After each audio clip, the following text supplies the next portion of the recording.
va accueillir Monsieur Copé, qui était il y a 20 minutes chez Jean-Pierre Elkabbach et qui est resté avec nous. Jean-François Copé. Écoutez, pardonnez-moi, mais de vous le dire, ma chère Julie, mon cher Bruce Toussaint, de vous dire ça avec beaucoup de modestie, de recul.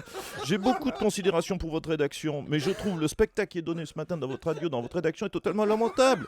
Je vous le dis, c'est totalement inapproprié. Concernant la sortie pathétique de François Fillon, pardonnez-moi de vous le dire, monsieur. Génial. Cette sortie pathétique de François Fillon, à qui j'adresse bien sûr mes sincères vœux de rétablissement, parce que je suis beau joueur. Mais attendez, Monsieur Copé, il est pas malade, Oui, François peut-être Fillon. pas malade, mais écoutez, ça va venir. En tout cas, c'est tout le mal que je lui souhaite. Il y a eu, écoutez, s'il vous plaît, Monsieur Morandini, ne vous évitez pas non plus. C'est pas digne de votre rang. Écoutez, il y a une élection, un résultat a été donné. Je fais partie aujourd'hui de la droite décomplexée. Je le dis sans complexe. Nous avons triché, oui, mais de la manière la plus régulière.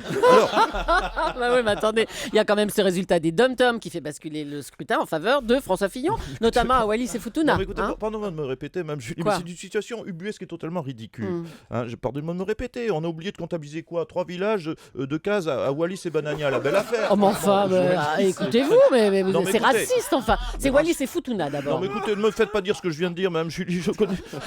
Pardonnez-moi si je ne connais pas ces îles lointaines. C'est vrai que vous avez le temps de voyager, vous prenez beaucoup de vacances, peut-être vous. Je ne suis pas, pardonnez-moi, Frédéric Lopez.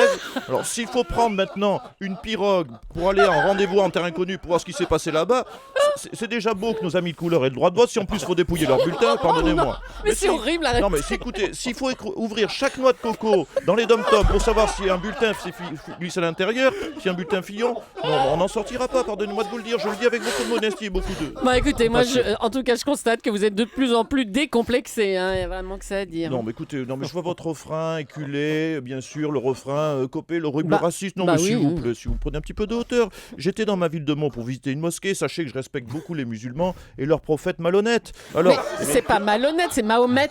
Oh, oui, écoutez, ça suffit.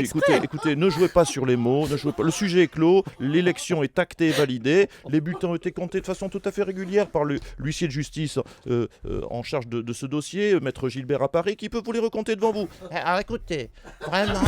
Maître Gilbert. Ouais.